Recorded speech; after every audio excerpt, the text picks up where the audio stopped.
ઉદ્ધવ કહે છે કે વિદુરજી મહારાજ, તમે ક્યાં કૃષ્ણની વાત કરો છો? તમારા ઘરે મેં જમવા આવ્યા હતા એ? હા, હું એ જ કૃષ્ણની વાત કરું છું. શું કરે છે? મજામાં છે?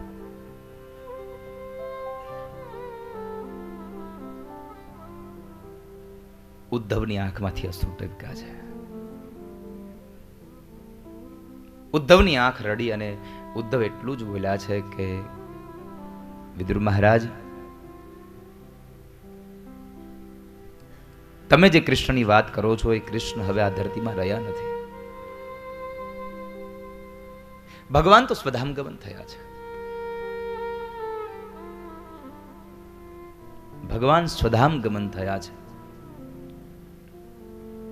શબ્દો સાંભળ્યા, વિદુરની આંખમાંથી અશ્રુના બિંદ ટપકી પડ્યા. કહે છે, ઉદ્ધવ, શું કહો છો તમે?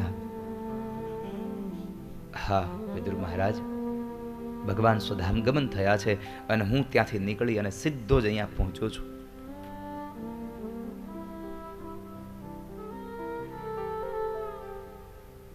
ઉદ્ધવજી મહારાજ ચરણ પાદુકાઓ લઈ અને યમુનાના કિનારે પહોંચ્યા હતા. ઉદ્ધવજી જતા હતા બદરિકાશ્રમ, બદ્રીનારાયણ. ભગવાનની પાદુકાઓને લઈ અને ઉદ્ધવ સીધા જ બદ્રીમાં ગયા છે, બદ્રી વિશાળ. એક રાત્રિ ત્યાં આગળ રોકાયા. વિદુરે પ્રશ્ન કર્યો છે, ઉદ્ધવ,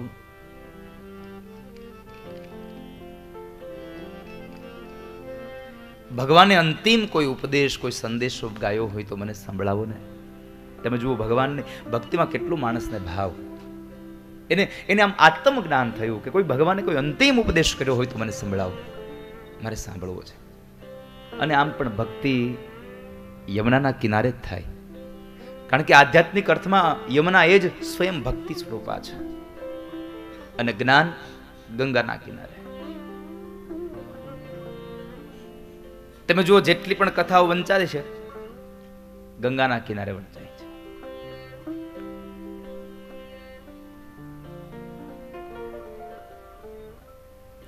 સુત નામના પુરાણી અને દેવર્ષિ નારદ મળ્યા વિશાલા ક્ષેત્રમાં, પણ એમણે કથા કરવાનું નક્કી ક્યાં કર્યું? ગંગાજીના ઘાટ ઉપર. ગંગા દ્વાર સમીપે તટમાનંદ. આનંદ નામનો જે તટ છે, નહીં તો ગંગા તો બહુ વિશાળ છે, પણ એમાં આનંદ નામના તટ ઉપર કથા કરવાનું નક્કી કર્યું. શું કામે?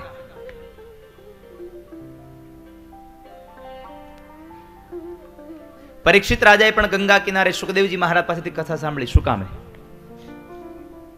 એક જ માત્ર કારણ છે. નહીં તો એ કથા તો ત્યાં ઉપર પણ વાંચી શકતા હતા, સાંભળી શકતા હતા. છતાં પણ એને આ ધરતી ઉપર આવીને કથા સાંભળીનું એક જ માત્ર કારણ હતું. શૌનક, સનત કુમારો, આ બધાને ખબર હતી કે જો નીચે જાશું તો અહીંયા કથા વાંચીશું તો બહુ ઓછા લોકો સાંભળી શકશે અને નીચે જાશું તો ઘણા લોકોને કથાનો લાભ મળશે.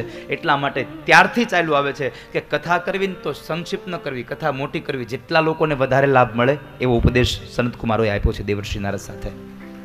કથાનો લાભ બધાને મળે.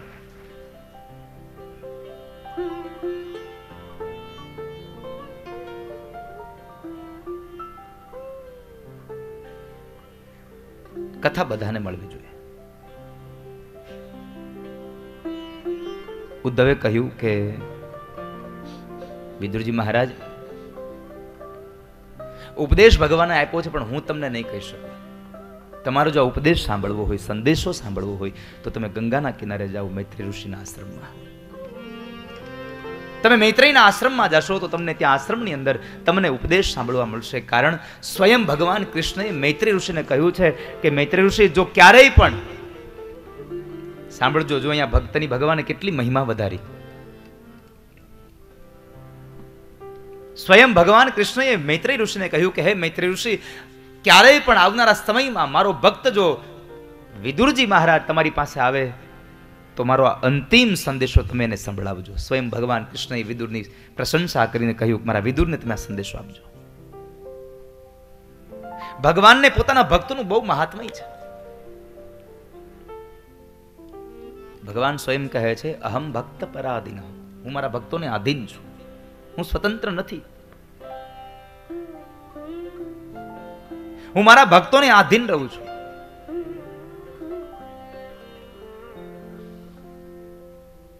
મારા ભક્તો જેમ કે એમ હું કરી રહ્યો છું.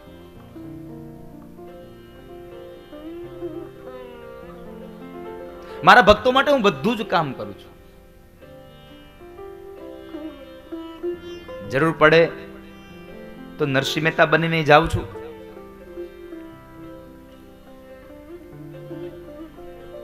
જરૂર પડે તો હું શકુબાઈ બનીને જાઉં છું.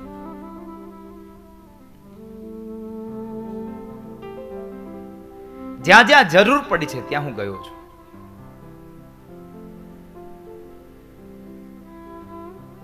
દ્રૌપદીને જરૂર પડી તો ભગવાન વસ્ત્ર બનીને આવ્યા, એની લાજ રાખી.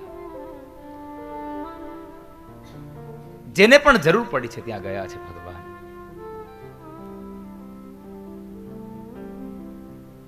અને આમ પણ આ દુનિયામાં લાજ તો ઈશ્વર જ રાખે છે. હું તમે ક્યાં કોઈની લાજ રાખીએ છીએ?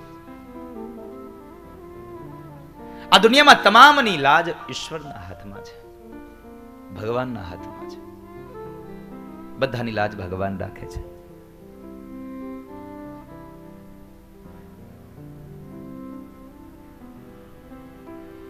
ચાહે નરસિંહ મહેતા હોય તો ભલે, ચાહે મીરાબાઈ હોય તો ભલે, કોઈ પણ હોય, બધાની લાજ પરમાત્મા પોતે જ રાખે, એના હાથમાં છે. નહીં તો જુનાગઢના નવાબ છે, જુનાગઢના રાજા થઈ ગયા, પણ આજ સુધીમાં કોઈ પણને તમે પ્રશ્ન કરો જુનાગઢ કોનું, તો રેવા એક ઝૂંપડું નહોતું, છતાં પણ લોકો એમ કહેશે જુનાગઢ નરસિંહ મહેતાનું. તમે ગમે ત્યારે પૂછો, પોરબંદરમાં રહેવા માટે ઝૂંપડું નહીં, અંગોને ઢાંકવા માટે પૂરા કપડા નહીં, અને છતાં પણ કહેવાય પોરબંદર, તો કહે સુદામાના. આ ભક્તોના મહાત્મ્યની વાત છે, ભક્તોનું મહાત્મ્ય છે.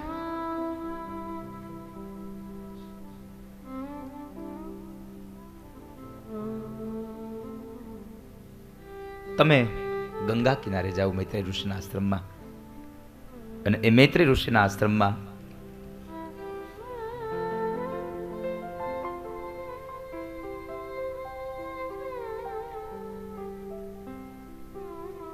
ઉદ્ધવજી મહારાજની પાસેથી વિદુરજી મહારાજ એક રાત્રે રોકાઈને નીકળ્યા અને આવ્યા.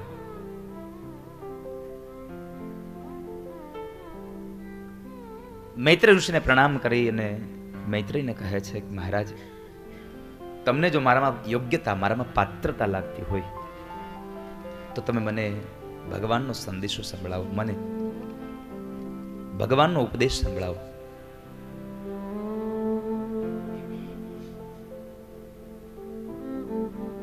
અને એ સમયે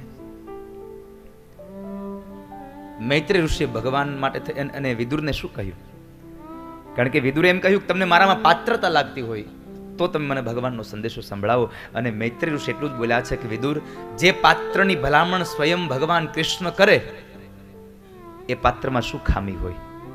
તમારી ભલામણ તો સ્વયં ભગવાન કૃષ્ણએ કરી છે કે તમે એમને જઈને કહેજો કે જો વિદુરજી મહારાજ આવે તો મારા જ્ઞાનનો સંદેશો તમે એને આપજો. સ્વયં ભગવાન જેની ભલામણ કરે એમાં એ પાત્રમાં શું ખોટ હોય, શું ખામી હોય? આવો બેસો, હું તમને જ્ઞાન સંભળાવું. ઊંચા આસન ઉપર મૈત્રેય ઋષિ બેઠા છે, નીચેના આસન ઉપર વિદુરજી મહારાજ બેઠા છે. અને વિદુરે પહેલો પ્રશ્ન કર્યો છે, પહેલો પ્રશ્ન ભાગવતમાં એ વિદુરજી મહારાજે કહ્યો મૈત્રેય ઋષિને. અને એ પ્રશ્ન જુઓ, અહીંયા ભાગવતમાં જેટલા પ્રશ્નોની સરાહના કરી છે, જેટલા પ્રશ્નોને ગાયા છે, એ પ્રશ્ન પોતાના માટે ન હોય, આ દુનિયાના તમામ જીવો માટે જોયો હોય એવા પ્રશ્નોની સરાહના અહીંયા ભાગવતમાં થઈ છે. ઘણા લોકો મને ઘણી વખત પ્રશ્ન કરે કે દાદા, મહાભારતમાં 100 કૌરવોની વાત આવે છે, પણ નામ તો બે ના જ સાંભળ્યા, દુશાસન અને દુર્યોધનના. તો બીજા કોઈના નામ કેમ ના આવ્યા? બીજા કોઈની વાત કેમ ના આવી? દુનિયામાં ઘણા બધા એવા કિસ્સાઓ છે, એમાં અમુકના જ નામ હોય છે, અમુકના નામ હોતા નથી. તમે જુઓ, શ્રવણની કથા આવે તો શ્રવણને જ માધ્યમ બનાવ્યું, એના માતા પિતાનું નામ ન આપ્યું. શું કામ? એને શ્રવણને જ માધ્યમ બનાવ્યો, શ્રવણની જ વાત બતાવી. શું કામ? શ્રવણનું કાર્ય સારું હતું અને શ્રવણનું કાર્ય આખી દુનિયાને ઉપદેશ આપ્યું હતું. એના મા બાપને ખાલી માત્ર એટલું જ રાખ્યું, એના મા બાપને લઈ ગયો. એના મા બાપના નામથી મતલબ નહોતો, શ્રવણના નામથી મતલબ હતો. કોણ લઈ ગયું, કોણે સારું કામ કર્યું, એનાથી મતલબ હતો. એટલે આ ભાગવતમાં જેને જેને પણ સારા કર્મ કર્યા, જેને જેના જીવનમાંથી આપણને આ દુનિયાને કંઈક નો કંઈક ઉપદેશ મળ્યો, એના તમામના પાત્રોને અહીંયા ટીકાકારોએ લખ્યા છે.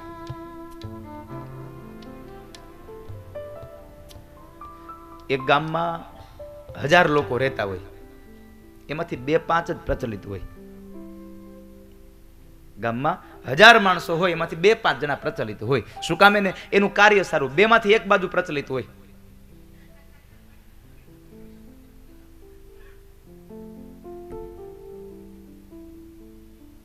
બે માંથી એક સાઈડ પ્રચલિત થયો હોય. તો અહીંયા વિદુરનો પ્રશ્ન છે, બહુ શ્રેષ્ઠ પ્રશ્ન ભાગવતમાં કર્યો છે, અને આપણા બધા માટે વિદુરે પ્રશ્ન કર્યો છે. અને વિદુરજી પોતે ગાય છે, સુખાય કર્માણિ કરોતિ લોકો ન તે સુખમ વાન્યદુપારંબા વિંદેત ભૂય સત એવ દુઃખમ યદત્ર યુક્તમ ભગવાન વદેન યદત્ર યુક્તમ ભગવાન વદેન યદત્ર યુક્તમ ભગવાન વદેન. મહારાજ, મને મારા પ્રશ્નનો જવાબ આપો. એ જ પ્રશ્ન છે મારો. સુખાય કર્માણિ કરોતિ લોકો. આ દુનિયામાં માણસ સુખી થાય છે અને માણસ દુખી થાય છે, એની પાછળનું મૂળ કારણ શું છે? સુખ અને દુઃખનું મૂળ કારણ શું? મૈત્રેય મહારાજ કહે છે, વિદુર, આ દુનિયામાં સુખ અને દુઃખનું એક જ કારણ છે, માણસનું કર્મ. માણસને પોતાનું કર્મ જ સુખ આપે છે, માણસને પોતાનું કર્મ જ દુઃખ આપે છે. સારું કામ કરશો તો બીજાને પણ આનંદ થશે ને તમારી જાતને પણ આનંદ પાવી શકશો. પોતાની જાતને તમે સુખી કરવાના પ્રયત્નો કરો, તમે બીજાને સુખી કરવાના પ્રયત્નો કરશો તો તમારી જાતને સુખી થશો. તમે બીજાને દુખી કરીને તમારી જાતને સુખી કરવાના પ્રયત્ન કરશો, ક્ષણભર માટે તમને કદાચ સુખ મળશે, પણ એક વખત તો જીવનમાં ગ્લાનિ થશે જ કે મારાથી આ દુઃખ થઈ ગયું, આ મારાથી ખોટું થયું છે. તમે બીજાને દુખી ન કરશો. તમે તમારા આત્માને રાજી કરવા માટેના કર્મ કરો. અને સ્વયં ભગવાન કૃષ્ણએ ગીતાજીમાં કીધું છે, કર્મણીય વાધિકા રસ્તે મા ફલેષુ કદાચન. આ દુનિયામાં જેવું જેનું કર્મ હશે એવી જ એને ફળશ્રુતિ મળશે. કર્મથી અનુસાર માણસ સુખ પામે, કર્મ અનુસાર માણસ દુઃખને પામે છે. સુખાય કર્માણિ કરોતિ લોકો. આ દુનિયામાં માણસ સુખ અને દુઃખ પોતાના કર્મથી પામે છે. ત્યારબાદ સૃષ્ટિના સર્જનની કથા બતાવી. આ દુનિયાના સર્જનની કથા બતાવી છે.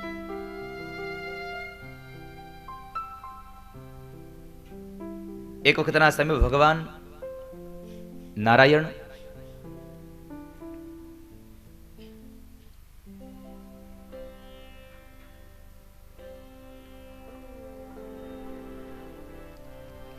ક્ષીર સમુદ્રમાં સૂતા છે અને એમને વિચાર આવ્યો,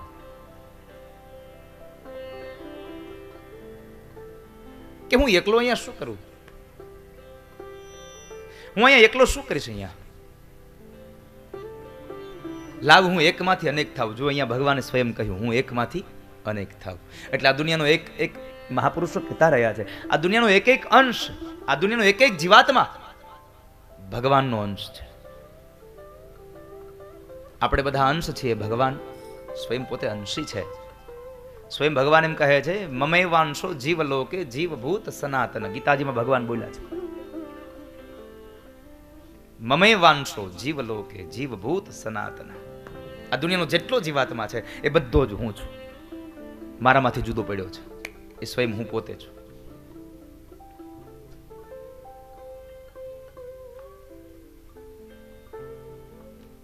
ભગવાનને થયું કે લાવો એકમાંથી અનેક થાવ, અને ભગવાને પોતાની નાભીમાંથી એક કમળને ઉત્પન્ન કર્યું, અને કમળની ઉપર ભગવાન બ્રહ્માનું પ્રાગટ્ય થયું. બ્રહ્માને પ્રગટ કર્યા. બ્રહ્માને કહ્યું કે જાઓ તમે સૃષ્ટિની રચના કરો, સજીવોનું રચના કરો, સજીવોની. જળચરોની રચના થઈ. હવે ભૂચરોની રચનાની વાત આવી, એટલે આ પૃથ્વી ઉપર રહેનારા જીવાત્માઓની રચનાની વાત આવી. ભગવાન બ્રહ્મા કહે છે, હવે હું આ પૃથ્વીને કેમ બહાર લેવા જાઉં? પૃથ્વી તો બહાર લાવી શકો એવી મારી પાસે તાકાત નથી. બ્રહ્માએ ફરીવાર ભગવાન નારાયણનું ધ્યાન કર્યું, ભગવાન નારાયણની પૂજા કરી, પ્રાર્થના કરી. ભગવાન પ્રસન્ન થયા. ભગવાનને કહ્યું, પ્રભુ તમે જો મને આ ધરતી બહાર લાવી આપો, જળમાં લીન છે, તમે જો એને બહાર લાવી આપો તો હું સજીવ સૃષ્ટિનું નિર્માણ કરું, ભૂચરોનું નિર્માણ કરું. અને ભગવાને પેલો વેલો અવતાર, ભગવાન પૃથ્વીને બહાર લેવા માટે થઈ અને ભગવાન વરાહ અવતાર બની અને આ પૃથ્વીને લેવા માટે જાય છે. બોલીએ વરાહ નારાયણ ભગવાન કી જય. ભગવાન વરાહ બન્યા છે. ભગવાન વરાહ અવતાર બની અને ગયા, પૃથ્વીને પોતાની દાઢ વડે ખેંચીને લઈ આવે છે. માર્ગમાં એક અસુર આવ્યો. હવે જુઓ, આ ભગવાનની લીલામૃત તો જુઓ. હજી પૃથ્વીનું સર્જન થયું નથી, ભગવાન બ્રહ્માના માનસ પુત્રોનું સર્જન થયું નથી, અને ત્યાર પેલા માનસ પુત્રોનો દીકરા પણ અહીંયા આવી ગયો. પ્રશ્ન નથી. હજી એક પણ જીવાત્માની ભૂચરોની રચના થઈ નથી, અને પેલો હિરણાક્ષ આવ્યો. આ ભગવાનની લીલામૃત છે, ન પામી શકીએ.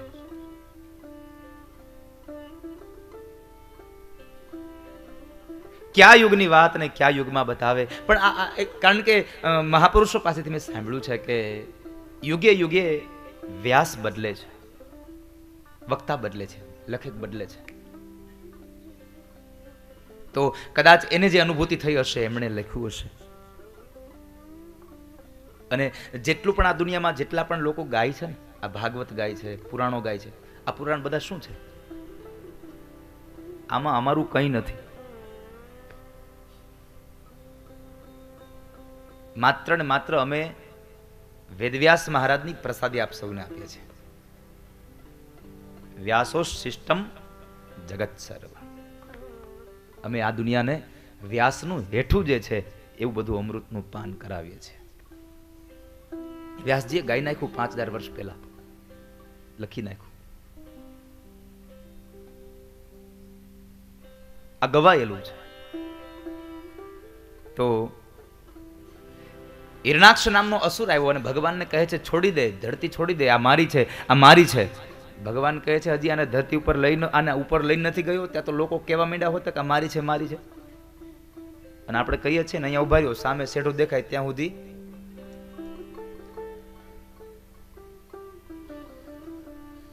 તો બગલાલ મારી હોય તો લેતું જવું પડે. હારે આપણું હોય ને ભેગું આવે.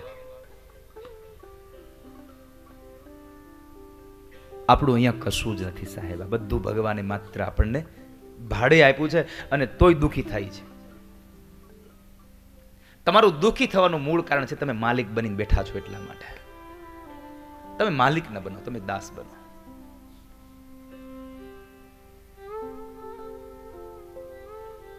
આપણે માલિક બનીને બેસી ગયા એટલા માટે દુઃખ થાય છે. હવે ભાડાનું મકાન હોય અને કદાચ આપણને ભાડું કોઈ, આપણે જેના મકાનમાં રહીએ છીએ આવીને આપણને કઈ ભાઈ ખાલી કરી દો, આપણને દુઃખ લાગે. એમાં શું દુઃખ કરવાનું? એનું છે તો ખાલી કરાવ્યું. એમાં આ બધું જ ભગવાને આપ્યું છે, અને ભગવાન આપણી પાસેથી પાછું લઈ લે તો એમાં દુઃખી થવાની જરૂર નથી. જેટલો સમય આપણને આપ્યું ને એટલો ભગવાનનો આભાર માનવાનો જરૂર. પ્રભુ તમે આટલો સમય મારા પર કૃપા કરી અને આટલી ભૌતિકતા તમે મને આપી, એ તમારો આભાર છે, એ તમારી કૃપા છે મારા ઉપર. મારા ગુરુદેવ એમ કહે છે કે બેટા ભગવાનની કૃપા તમારા ઉપર વરસે ને ત્યારે ભગવાન પેલું વેલું કામ કરે છે, માણસને પોતાની સંપદાથી વિહોણો બનાવે છે, પોતાના ધનને ભગવાન હરી લે છે.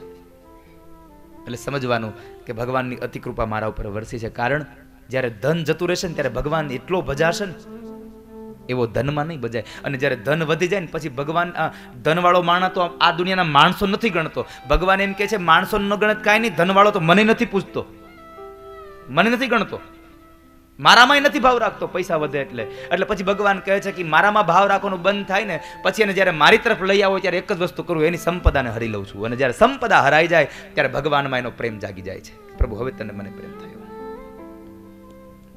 મને પ્રેમ થયો. આ ભગવાનની અતિ કૃપા છે. જ્યારે ભગવાન ધન સંપદા હરી લે છે ત્યારે ભગવાનમાં આપણો પ્રેમ જાગે છે. તો આ બધું જ ભગવાને આપણને જેટલો સમય આપ્યું છે બધું જ માત્ર ભાડે આપ્યું છે. એટલે જેના સાનિધ્યમાં બેઠા છે એવા પૂજ્ય સંતો સ્વામિનારાયણ સંપ્રદાયના અને એ નંદ સંતોએ લખ્યું છે, મારું મારું કરીને ધન મેળવ્યું રે, મારું મારું કરીને ધન મેળવ્યું રે, એ મારું મારું કરીને ધન મેળવ્યું રે, મારું મારું કરીને ધન મેળવ્યું રે, એમાં તારું નથી તલભારયંત કાળે, સગું નથી કોયનું રે, એમાં તારું નથી તલભાર અંત કાળે, સગું નથી કોઈનું રે, એમાં તારું નથી તલવારયંત કાળે, સગું નહીં કોયનું રે, એમાં તારું નથી તલભાર અંત કાળે, સગું નથી કોઈનું રે, એ તારી વાડી ઘોડીને લીલી લીંબડી રે, તારી વાડી ઘોડીને લીલી લીંબડી રે, એ તારી વાડી ઘોડીને લીલી લીંબડી રે, તારી વાડી ઘોડીને લીલી લીંબડી રે, એમાં તારું નથી તલવારયંત કાળે, સગું નથી કોયનું રે, એમાં તારું નથી તલભાર અંત કાળે, સગું નથી કોઈનું રે, એમાં તારું જરા પણ નથી છતાં પણ તું એને તારું ન માનીશ. ભગવાન સ્વયં કહે છે જેટલા લોકો આ દુનિયામાં મારું મારું મારું કરે છે એ બધા લોકો મરે છે, અને જેટલા એમ કહે છે આ તારું છે, આ તારું છે, આ તારું છે, એ બધાને હું તારી દઉં છું. જેટલા લોકોને તારું છું માટે મારું ન કરશું. આ બધું ભગવાનની કૃપા છે. અને આ તો ભગવાને આપણને આપ્યું છે, અને આપણે પાછું એ લઈ લે તો શું એમાં એમાં શું દુઃખ લગાડવાનું. તેરા તુજકો અર્પણ क्या लागे मेरा, तेरा तुझको अर्पण क्या लागे, त्वदीयम वस्तु गोविंद तुभ्यमेव समर्पये. હે ગોવિંદ આ બધું તારું છે અને તું લઈ લે તો એમાં મારે શું એમાં દુઃખી થવાનું. ત્વદીયમ વસ્તુ ગોવિંદ તુભ્યમેવ સમર્પયે. આ બધું તમારું છે, મારું કશું નથી. હિરણાક્ષ નામનો અસુર મારું છે કરે ભગવાને બહુ સમજાવ્યો, પણ હિરણાક્ષ ન સમજ્યો. અંતે ભગવાને હિરણાક્ષને માર્યો, હિરણાક્ષનો ઉદ્ધાર કર્યો. ભગવાને હિરણાક્ષનો ઉદ્ધાર થયો. આ શબ્દ સાંભળ્યા એટલે વિદુરજીએ પ્રશ્ન કર્યો, બાબા મને એ વાતનો જવાબ આપો કે આ હિરણાક્ષ કોણ? મૈત્રી ઋષિ કહે છે કે આ હિરણાક્ષ દિતિનો પુત્ર છે. અરે પણ દિતિ તો દેવોની માતા, છતાં પણ એ દૈત્ય શું કામ, અસુર શું કામ? તો કહે છે એનું એક જ કારણ હતું કે દિતિ અને કશ્યપ જ્યારે આશ્રમમાં બેઠા છે ને એ આશ્રમની અંદર સંધ્યાનો કાળ હતો ને સંધ્યાના કાળે દિતિના મનની અંદર કામ પ્રવેશ થયો.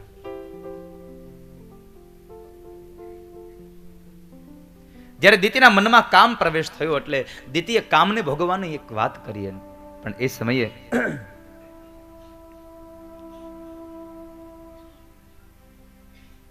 કશ્યપ ઋષિ ના પાડે છે કે દેવી સંધ્યાનો કાળ છે, અત્યારે ભોગ ભોગવવાનો સમય નહીં, આ સમય તો ભજન કરવાનો છે, ભજન કરો.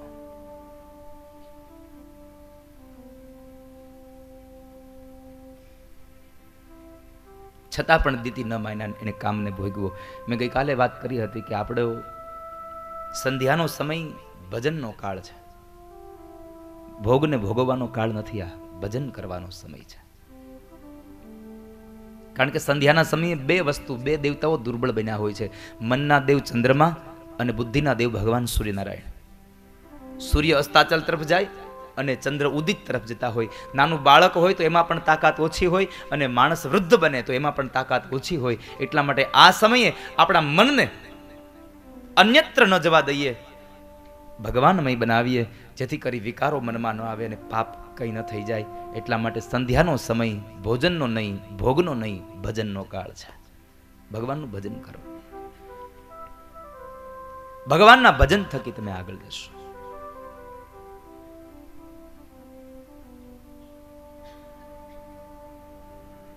કશ્યપે બહુ સમજાવ્યા, છતાં દીતિ ન સમજાને કામને ભોગવો. 4 પ્રકારના દોષ લાગ્યા. પેલો દોષ લાગ્યો એમને સમયનો, સંધ્યાનો કાળ હતો, કાળનો દોષ લાગ્યો. બીજો દોષ લાગ્યો પોતાના મન ઉપરનો સંયમ ગુમાવ્યો. ત્રીજો દોષ લાગ્યો એમણે પોતાના પતિની આજ્ઞાનું ઉલ્લંઘન કર્યું.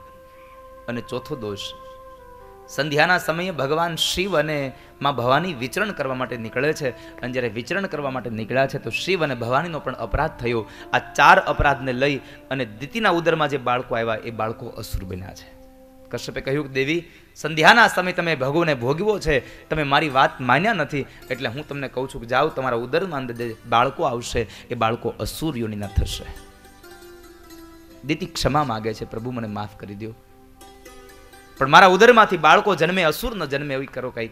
પણ કશ્યપ કહે છે કે હવે કહે જે વાત થઈ ગઈ, પણ હું તમને બીજું એક વચન આપું છું કે તમારા દીકરાના ઘરે જે દીકરો થશે એ ભગવાનનો અનન્ય ભક્ત થશે, ને એ બીજો કોઈ નહીં, પ્રહલાદજી મહારાજ સ્વયં પોતે છે, સ્વયં ભગવાનનો ભક્ત પ્રહલાદજી મહારાજ.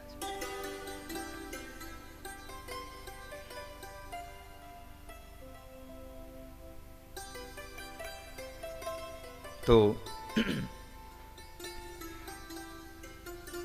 વિદુરે બીજો પ્રશ્ન કર્યો, બાપજી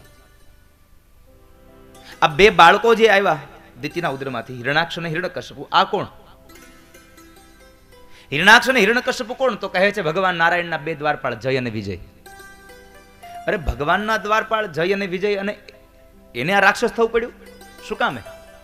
તો કહે છે ભગવાનના દર્શન કરવા માટે જ્યારે સનત કુમારો ગયા તો સનત કુમારોને ભગવાનના દર્શન કરવા જવામાં એમણે રોક્યા છે, એટલે સનત કુમારે શાપ આપ્યો કે જાઓ, ભગવાનની તરફ જતા અમને રોક્યા છે, માટે તમે અસુરયોનીના થઈને જન્મ લેશો, તમે રાક્ષસ બનશો.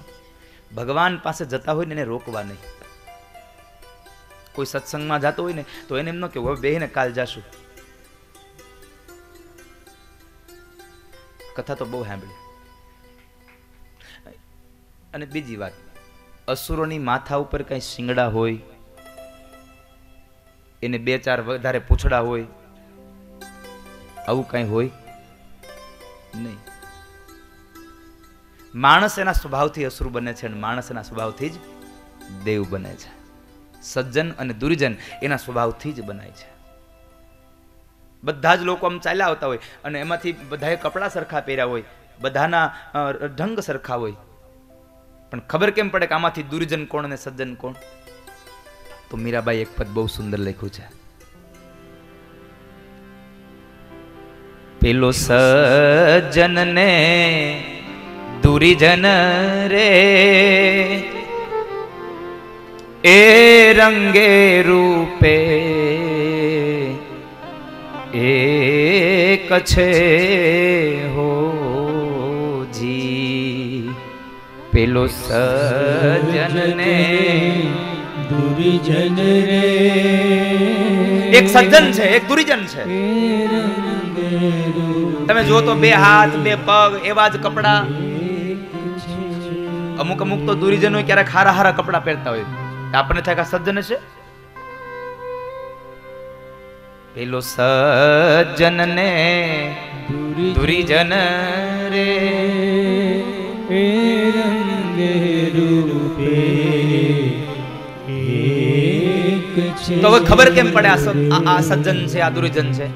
તો મીરાબાઈ બહુ સુંદર વાક્ય કર્યું. ઈ તો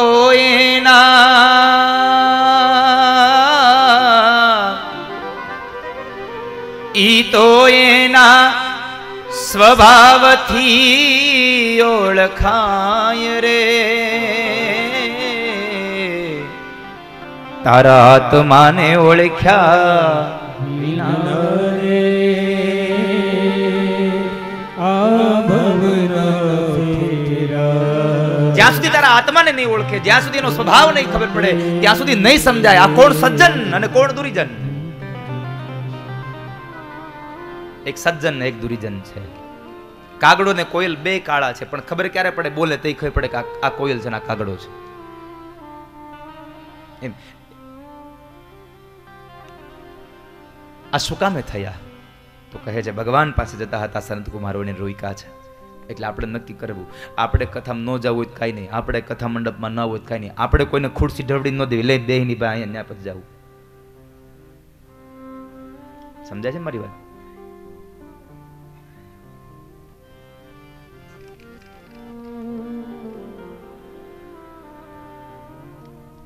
સંત કુમારે શ્રાપ આપ્યો અને જય અને વિજય અસુર બન્યા છે. 3 જન્મ એની મુક્તિ થશે જો વેર ભાવથી ભગવાનને ભજે તો. અને એમાં પહેલો જન્મ થયો હિરણાક્ષ અને હિરણ્યકશ્યપુ. ભગવાને અહીંયા આગળ હિરણાક્ષનો વધ કર્યો, ભગવાન એનો ઉદ્ધાર કર્યો. પહેલા જન્મમાંથી એને મુક્તિ આપી. હિરણ્યકશ્યપુનો ઉદ્ધાર 7મા સ્કંદમાં છે. આજના અંતિમ ચરણમાં, આજની કથાનો અંતિમ ચરણ જ્યારે થશે ત્યારે હિરણ્યકશ્યપુનો ઉદ્ધાર થશે અને પહેલો જન્મ ભગવાન એનો મુક્ત કરશે.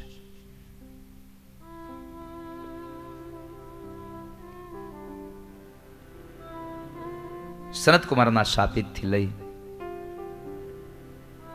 અને જય અને વિજય બેવ દિતિના ઉદરમાં આવ્યા છે. જન્મ થયો, મોટા થયા, હિરણાક્ષનો ઉદ્ધાર થયો. ત્યારબાદ ભગવાને હિરણાક્ષને ઉદ્ધાર કરી અને ભગવાને એ પૃથ્વીને શેષ નારાયણની ફણાઓ પર પ્રસ્થાપિત કરી. હજારો ફેણાઓ પર ભગવાન એને પ્રસ્થાપિત કરે છે. દિશાઓની રચના થઈ, દિક્પાલોની રચના થઈ, સમુદ્રોની રચના કરવામાં આવી, નદીઓની રચના કરવામાં આવી, પર્વતોની રચના કરવામાં આવી.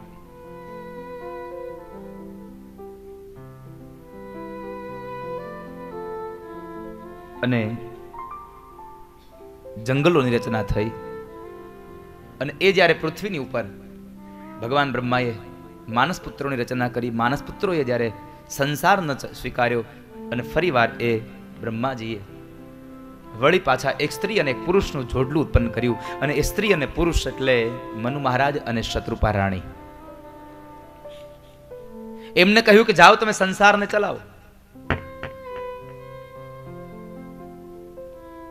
મનુ મહારાજ અને શત્રુપા રાણીએ સંસાર ચલાવ્યો અને સંસારની અંદર એમને ત્યાં 3 દીકરીઓ થઈ અને 2 દીકરાઓ થયા, દેવહૂતિ, આકૃતિ અને પ્રસૂતિ. આ 3 દીકરીઓ થઈ. ઉત્તાનપાદ અને પ્રિયવ્રત રાજા આ 2 દીકરા થયા છે. એમાં સૌથી સુંદર વાત મનુ મહારાજની મોટી દીકરી દેવહૂતિના લગ્ન કરદમ ઋષિ સાથે થયા છે. કરદમ ઋષિ સાથે લગ્ન થયા છે. કરદમ ઋષિને કહ્યું કે બ્રહ્માએ કે તમે સંસારને સ્વીકારો. કરદમ ઋષિએ કહ્યું કે પિતાજી હું સંસારને સ્વીકારું બ્રહ્માજી, પણ એની સામે મારો સંસાર દિવ્ય તો બને કે જો મારે ત્યાં બ્રહ્મ જેવો દીકરો થાય. હવે બ્રહ્મ જેવો દીકરો થાય એવું તો પછી કોઈ વચન આપી ન શકે કે હા તારી ઘરે ભગવાન દીકરો થઈને આવશે. એ તો સ્વયં ભગવાનની ઈચ્છા થાય તો થાય. એટલે બ્રહ્માએ કહ્યું કે કરદમ તમે ભગવાનની આરાધના કરો, પરમાત્માની આરાધના કરો, ભગવાન નારાયણની પૂજા કરો. જો નારાયણની ઈચ્છા થશે તો ભગવાન આવશે, તમને તમારું ઈચ્છિત સંપન્ન કરશે. કરદમ ઋષિ ભગવાન નારાયણની ઉપાસના કરી, ભગવાન નારાયણ પ્રસન્ન થયા અને નારાયણ પાસે ભગવાન વિષ્ણુ પાસે કરદમ ઋષિને કહ્યું ભગવાને, માગો કરદમ ઋષિ, હું શું આપું તમને, હું શું આપું તમને. કરદમ ઋષિને બ્રહ્મ જેવો દીકરો જોઈતો હતો, તો કરદમ ઋષિ શું માગે? હું તમને બધાને પ્રશ્ન કરું છું. એને પરમાત્મા જેવો દીકરો એને ત્યાં જોઈતો હતો, એટલે એ શું માગે?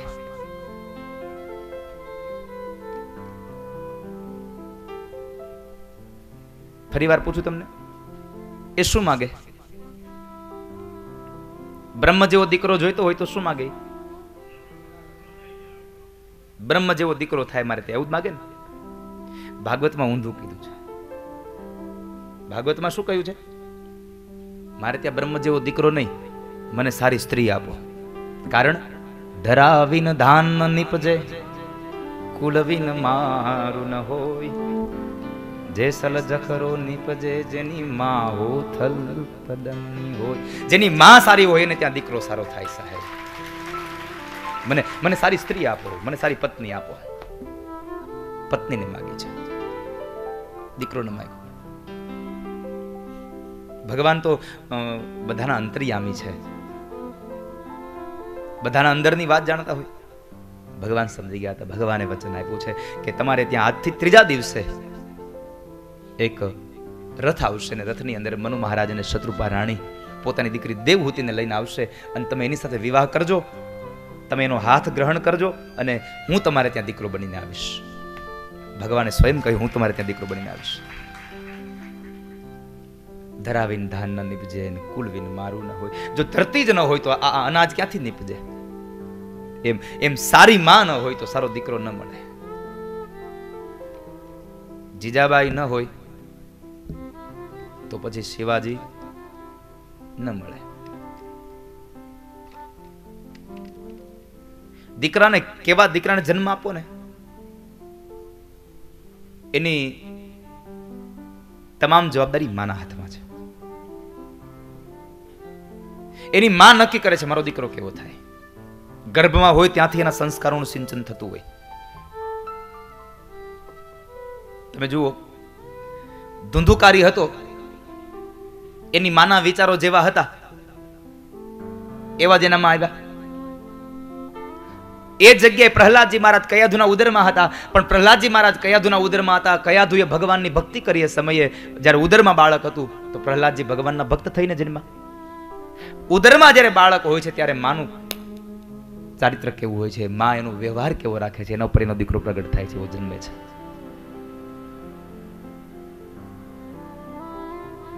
મનુ મહારાજ અને શત્રુપા રાણી ભગવાનની લીલા પ્રમાણે ત્રીજા દિવસના સૂર્યોદય કાળે કરદમ ઋષિના આશ્રમમાં આવ્યા છે અને પોતાની દીકરી દેવહૂતિના લગ્ન એમણે કરદમ ઋષિ સાથે કર્યા છે. પણ કરદમ ઋષિ એક શરત રાખી હતી, મનુ મહારાજ તમારી દીકરીને પૂછી લ્યો,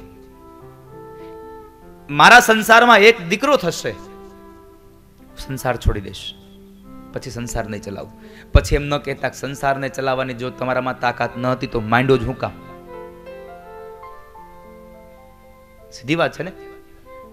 પછી તમે ન કહેશો, તમારી દીકરીને પેલા પૂછી લો, હું ચાલ્યો જઈશ, એક દીકરો થશે એટલે હું સંસારને નહીં ભોગવું. પછી દેવહૂતિને પ્રશ્ન કર્યો મનુ મહારાજે, દેવહૂતિ તને આ વાત પસંદ છે? દેવહૂતિએ કહ્યું કે હા મહારાજ, હા પિતાજી.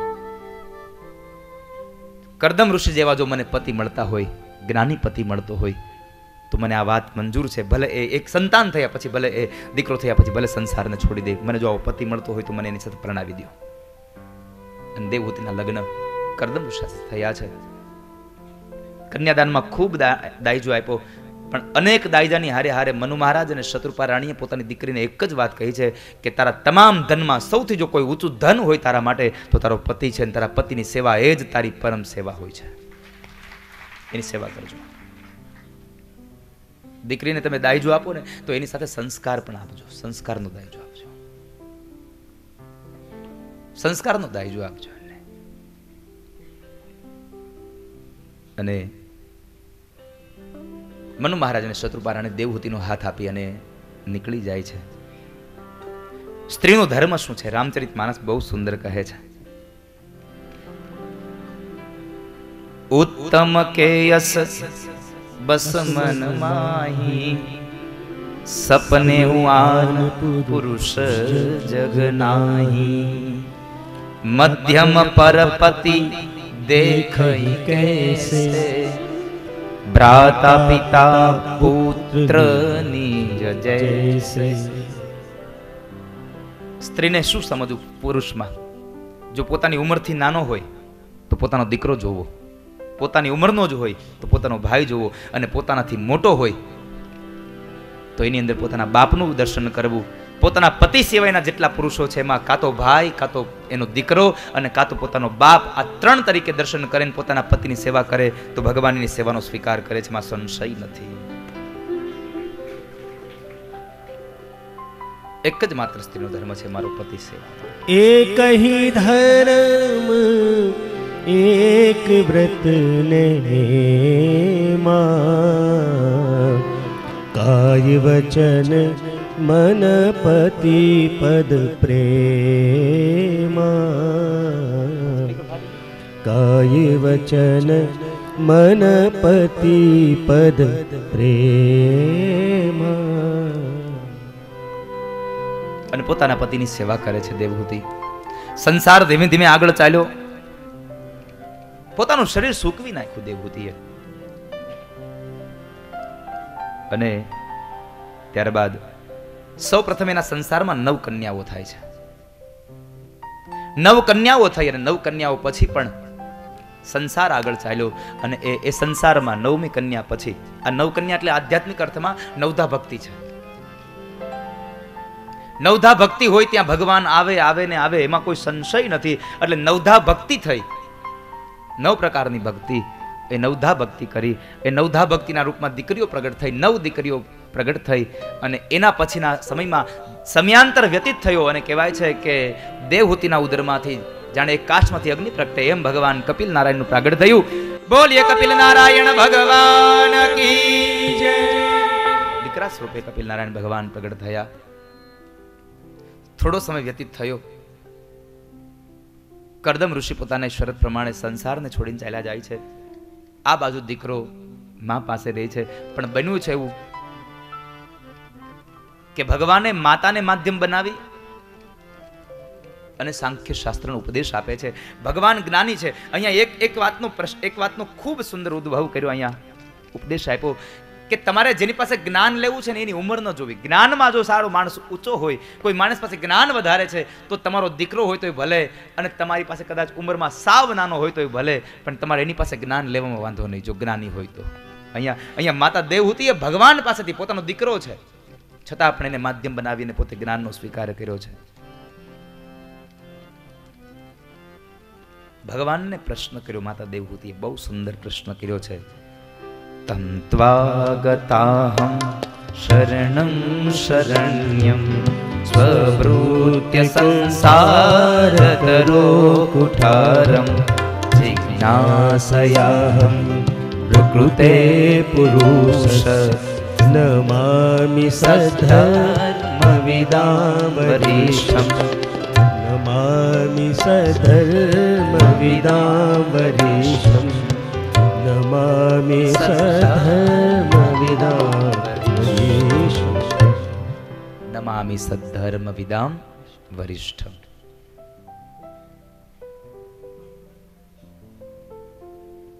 તમ ત્વા ગતાહં શરણમ શરણ્યમ. પ્રભુ, સંસાર રૂપી વૃક્ષને કાપવા માટે હે કુહાડા સમાન કપિલ, આપને શરણે છું. હું તમારા શરણે આવી છું. પ્રકૃતિ અને પુરુષનું લક્ષણ જાણવાની ઈચ્છાથી આપની પાસે આવી છું. હવે મારી અંદર જ્ઞાનનો પ્રકાશ કરો, મારામાં જ્ઞાન ફેલાવો, મને જ્ઞાન આપો. સંસારમાંથી મુક્ત થવા માટે શું કરવું?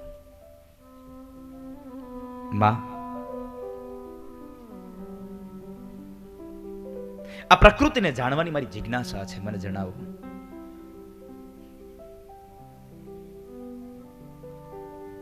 આ મનને સ્થિર કરવા માટે શું કરવું?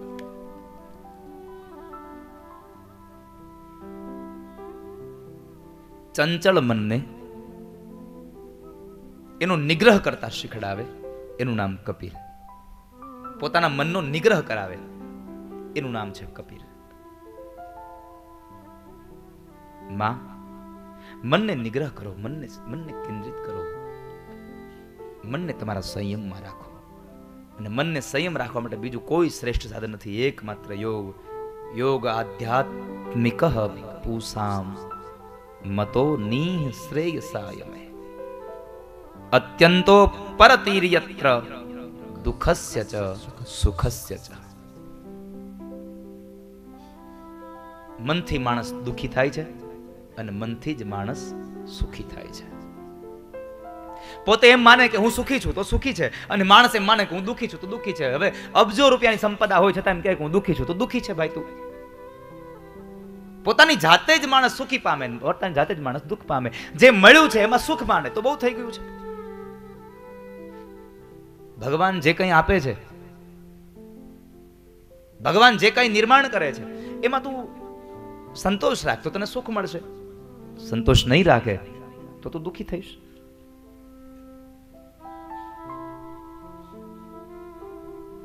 જેટલું ભાગ્યમાં લખાણું હોય એટલું ભોગવી શકાય.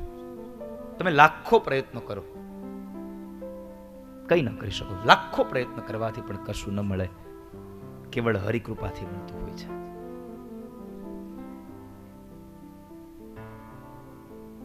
ભગવાનની કૃપાથી બધું સુલભ થાય. રામ કૃપા બીનું સુલભન સો, રામ કૃપા બીનું સુલભન સોય. રામચરિત માનસ એમ કહે છે, રામની કૃપા વગર બીજું કઈ સંશય ન મળી શકે. માં, આ સંસારમાંથી છૂટવા માટે એક બંધન હોય ને તો માણસ નથી છૂટી શકતો. તો આ તો સંસારમાં માણસને ત્રણ ગણા બંધન છે. સત્વગુણનું, રજોગુણનું, તમોગુણનું. સત્વ, રજ અને તમનું આ જીવાત્માને બંધન છે. એમાંથી છૂટવા માટે એક જ ઉપાય છે, તમે મનનો નિગ્રહ કરો. તમારા મનને કેન્દ્રિત કરતા શીખી જાઓ. માં, જ્યાં સુધી આ દુનિયામાં આપણા મનની અંદર, આપણા વિચારોમાં જ્યાં સુધી વાસના છે, અને ત્યાં સુધી પ્રકૃતિમાં માણસને બંધન છે. વાસના એ જ માણસને બંધનમાં નાખે છે. અને બંધાયેલો કોણ? જેને વિષયમાં અનુરાગ છે એ બંધાયેલો છે. જેને વિષયમાં અનુરાગ છે, જેને ભૌતિકતામાં અનુરાગ છે, એ બંધાયેલો છે. વાસના રહિતતાનું નામ જ મુક્તિ છે. જેને વાસના છૂટી ગઈ એને મુક્તિ છે. જેની આશા છૂટી ગઈ એને મુક્તિ છે. હજી આપણે નથી કહેતા આનો જીવ આમાં રહી ગયો. એ આશા, વાસના, જેની આશા છૂટી જાય એને મુક્તિ છે. મેં આગળના સમયમાં એક નાનું વાક્ય કહ્યું હતું કે શ્વાસ ખૂટી જાય અને આશા બાકી રહી જાય એ મૃત્યુ છે. પણ આશા ખૂટી જાય અને શ્વાસ બાકી રહી જાય તો એ જીવતા જીવ તમારો મોક્ષ છે, એ તમારી મુક્તિ છે. જેને આશા જ નથી રહેતી કોઈ સમયમાં, એને જીવતા જ મોક્ષ છે. જીવતા મોક્ષ મળે છે. માં, વાસનામાંથી મનને હટાવજો. અને જો તમારે વાસનામાંથી મનને હટાવવું હોય, તમારા મનને સ્થિર કરવું હોય, તમારી કોઈ પણ પરિસ્થિતિમાં તમે સ્થિર રહો. તમારું પગ હટી ન જાય, તમારું પદ, તમારી ધીરજ ન ચૂકી જાય. ભરતોરીએ બહુ સુંદર એક વાત કરી છે. આ દુનિયામાં ગમે તેવું થાય, પણ તમારું મન ન ડગવું જોઈએ, તમારો સ્વભાવ ન બદલવો જોઈએ. તમારું એક ભક્તિના માર્ગ ઉપરથી તમારું ડગલું હટવું ન જોઈએ. આધ્યાત્મના માર્ગ ઉપરથી તમારું ડગલું ન હટે તો તમે આ દુનિયામાં તમને કોઈ દુખી ન કરી શકે. ભરતુરીએ બહુ સુંદર નીતિ શતકમાં બતાવ્યું છે નિંદંતુ નીતિ નિપુણા યદિ વાસ્તુવંતુ લક્ષ્મી સમાવિશતુ ગચ્છતુ વા યથેષ્ટમ અદ્યેવ મે મરણમસ્તુ યુગાંતરે વા ન્યાયાત પથઃ પ્રવિચલંતી પદમ ન ધીરા. પદમ ન ધીરા. અહીંયા આ 4 પંક્તિઓનો શ્લોક અહીંયા નીતિશતક ભર્તુહરિ બતાવે છે. નિંદંતુ નીતિ નિપુણા યદિ વાસ્તુવંતુ. આ દુનિયામાં કોઈ તમારી નિંદા કરે તોય ભલે અને કોઈ તમારી સ્તુતિ કરે તોય ભલે. આ તો સમાજ છે. કારણ કે કોઈ તમારી નિંદા કરશે એ તમને ક્યારેક નહીં ગમે, ક્યારેક તમારી કોઈ સ્તુતિ કરશે એ બીજાને નહીં ગમે, પણ તમારે હાથી જેવું રહેવાનું છે. શું કરવાનું છે? હાથી જેવું રહેવાનું છે. એક ગામમાં એક હાથી નીકળ્યો. એક હાથી હાલ્યો જતો હતો. તો આપણે ખબર છે ગામમાં હાથી આવે એટલે આપણે બધા પગે લાગવા જઈએ. આપણે વડીલો ઉભા હોય એટલે વડીલો પાસે છોકરાને બોલાવે, છોકરા જલ્દી બોલાય તારી ઘરેથી બધાને, હાલ તારી બાને બોલાવ, જો ગણપત દાદા આવ્યા. હાથીના દર્શન કરતા હોય. ગામના લોકો આમ બે લાઈનમાં ઉભા હોય અને હાથીના દર્શન કરતા હોય. કોઈ એને ફળ આપે, કોઈ ફૂલ આપે, કોઈ એને પૈસા આપે. અને હાથી પછી પાછો કેવો ફળ ફૂલ ને બધું પોતે ખાઈ ન જાય, પોતાના મહાવતને આપી દે. અને લોકો એને હાથ જોડીને ઉભા હોય. જે ગામના લોકો એ હાથીને પગે લાગતા હોય ને એના એ ગામના કૂતરા પાસે હાથીની વાહ ભણતા હોય. એના એ જ ગામના કૂતરા એની વાહ ભણતા હોય. એક દાખલો મને બતાવો, આખા ગામના કૂતરા એની પાછળ ભસે, એની પાછળ દોડતા હોય. હાથીએ કોઈ દી પાછું વળું ફરીને જોયું? એ ન જોવે. એ ચાલ્યો જાય. કૂતરા ભસે એની સામું ન જોવે ને એને પગે લાગે ને એની સામું ન જોવે. હવે કૂતરા ભસે તો મને એ નથી ખબર પડતી આ કૂતરાને વાંધો શું છે હાથી? હા, હાથી એનું શું બગાડ્યું? પણ ઘણા મહાપુરુષો પાસેથી સાંભળ્યું પછી ખબર પડે કે આ હાથીએ કૂતરાનું કઈ નહોતું બગાડ્યું. અને કૂતરાને હાથી હારે વાંધો હતો નહીં. તો હાથીને જે પગે લાગતા હતા ને એની હારે વાંધો હતો. તમે હું કામ પગે લાગો છો આને ભાઈ? માણસની મહત્તા વધે છે ને એ આ દુનિયાને વાંધો છે સાહેબ. માણસની મહત્તા વધે છે, દુનિયાને વાંધો છે. એટલે અહીંયા કહ્યું નિંદંતુ નીતિ નિપુણા યદિ વાસ્તુવંતુ. તારી કોઈ નિંદા કરે તો પણ ભલે અને તારી કોઈ સ્તુતિ કરે તો પણ ભલે, તારે સ્થિર રહેવાનું છે, તારે હટવાનું નથી. લક્ષ્મી સમાવિશતુ ગચ્છતુ વા યથેષ્ટમ. લક્ષ્મી, તારા ઘરે લક્ષ્મી એની મરજી પ્રમાણે આવે કે એની મરજી પ્રમાણે વહી જાય, તારે સ્થિર રહેવાનું છે. પૈસો આવે તોય ભલે ને પૈસો વહી જાય તોય ભલે, તારે સ્થિર રહેવાનું છે, તારે નથી ડગવાનું. ગમે તે પરિસ્થિતિ હોય સ્થિર રહેવું. ગોદાવરી નદીના કિનારે એકનાથજી મહારાજ સ્નાન કરતા હતા. બહુ તપસ્વી સાધુ એકનાથજી મહારાજ એ સ્નાન કરતા હતા. સ્નાન કરીને બહાર આવ્યા ને તો એક પઠાણ હતો, એક વ્યક્તિ, અને એ વ્યક્તિએ એના મોઢા પર થૂકે છે. એની પર થૂકે છે એટલે એકનાથજી મહારાજ ફરી પાછા ગોદાવરીમાં ગયા અને સ્નાન કર્યું. વળી પાછા આવ્યા, થોડે દૂર આવ્યા, વળી પાછો પેલો માણસ એની પાસે થૂકે છે. વળી પાછા એકનાથજી મહારાજ સ્નાન કરવા ગયા. બોલો માણસ વિચાર પડી ગયો, હું આટલી વાર આની માથે થૂકું છું તો કઈ બોલતા નથી. આમ કરતા કરતા 108 વખત પેલો માણસ એકનાથજી મહારાજ માથે થૂકે છે અને 108 વખત એકનાથજી મહારાજ ગોદાવરીમાં સ્નાન કરે છે. એક પણ વખત એમ ન કીધું એલા એ મારી માથે શું કામ થૂકે છે? આપણે ગળદીમાં હેલા જતો જરા કોકની કોણી દે તો આમ કોઈની હામું ન જોયું. એકનાથજી મહારાજે 108 વખત સ્નાન કર્યું અને 108મી વખત સ્નાન કરીને બહાર આવ્યા ને પેલા માણસનું હૃદય દ્રવી ગયું કે મહારાજ તમારી માથે આટલી વખત થૂક્યો અને છતાં તમને ક્રોધ ના આવ્યો. જ્યારે ઈ માણસે બે હાથ જોડ્યા ને ત્યારે એકનાથજી મહારાજે એના બે હાથ જોડીને માણસને કહે છે, ભાઈ ધન્ય છે તું, આજે તું ધન્ય છો. કારણ હું તો ગોદાવરીમાં એક વખત સ્નાન કરવા આવ્યો તો તે જો મારી ઉપર 108 વખત થૂક્યો ન હોત ને તો 108 વખત સ્નાન ન કરી શકત. ધન્ય છે તું. ધન્ય છો તું. ગમે તે પરિસ્થિતિ થાય તમારે અડગ રહેવું સાહેબ.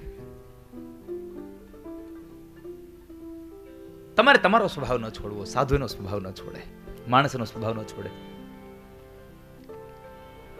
નદીના કિનારે એક વીછી દોડતો દોડતો નદીમાં પડ્યો. તો એક મહાત્માજી જોઈ ગયા, એ નદીમાં એ ગોઠણસામાં પાણીમાં ગયા, વીછીને પકડીને બહાર લઈ આવ્યા. બહાર લેવા તે વીછી ડંખ માર્યો, એને મૂક્યો, વળી પાછો પાણીમાં ગયો, વળી પાછા મહાત્માજી પકડીને બહાર લઈ વળી પાછો ડંખ માર્યો. આવું અનેક વખત થયું ને. એક માણસમાં બેઠો બેઠો કે છે, એ મહારાજ શું કરો છો? વીછીને તારું છું. અરે પણ આ તમને ડંખ મારે છે તોય તમે. અને ત્યારે મહાત્માજી કીધું, એનો સ્વભાવ ડંખ મારવાનો છે, સાધુનો સ્વભાવ છે કોઈને ડૂબવા ન દેવો, કોઈને તારી લેવો. મારો સ્વભાવ હું નિભાવું, એનો સ્વભાવ એ ન છોડે, હું મારો સ્વભાવ ન છોડું. એમ તમારે લક્ષ્મી સમાવિશતુ ગચ્છતુ વા યથેષ્ટમ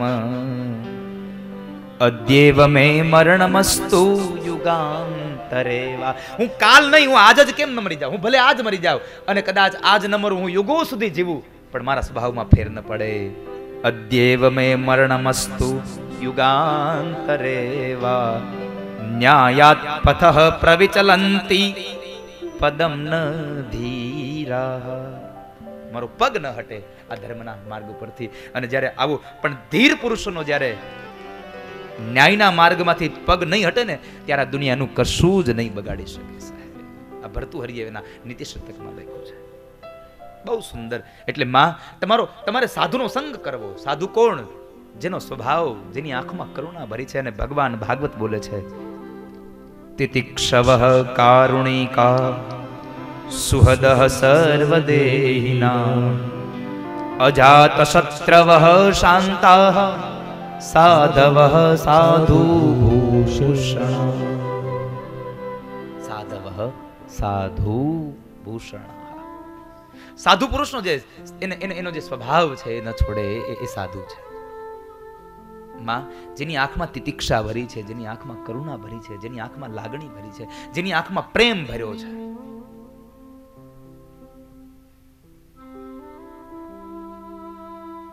એ પ્રેમ. અને એ પ્રેમ કેવો હોય? વિખુટા પડ્યા પછી પણ જ્યારે એ પ્રેમની યાદ આવે તો માણસની આંખો રડે. ભગવાન સ્વયં કૃષ્ણ માં યશોદાની યાદ આવે, પેલી રાધિકાજીની યાદ આવે, અને પથારીમાં બેઠા બેઠા અડધી રાતે રડે. મને મારી યશોદા યાદ આવે છે, મને મારી ગોપી યાદ આવે છે, મને મારું ગોકુળ યાદ આવે છે, મારી ગાયો મને યાદ આવે છે,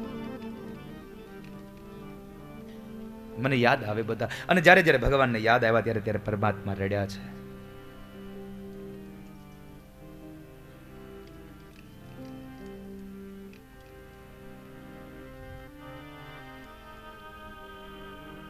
ભગવાનની આંખોમાંથી અશ્રુ નીકળી ગયા સાહેબ.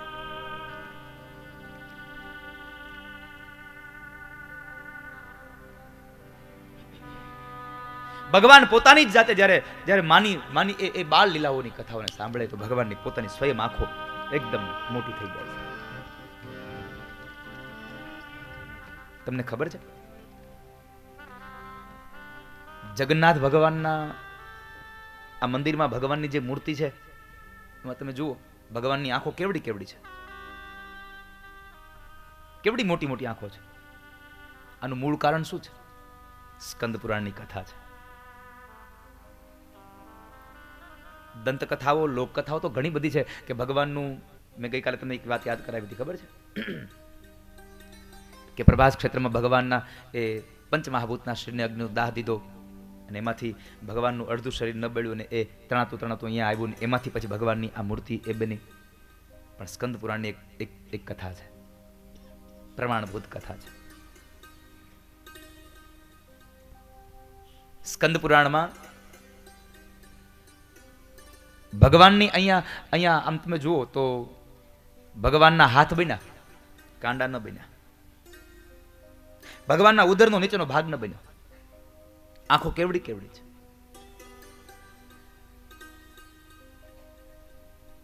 આ જગન્નાથપુરી તો પછી થયું. જગન્નાથનો અર્થ છે જગતનો નાથ, આખા જગતનો નાથ છે, એટલે જગન્નાથ કહેવાયું છે. આખા જગતનો નાથ છે. પણ એ જ સ્કંદ પુરાણની કથા અને આ જગન્નાથપુરી પુરુષોત્તમ ક્ષેત્ર છે.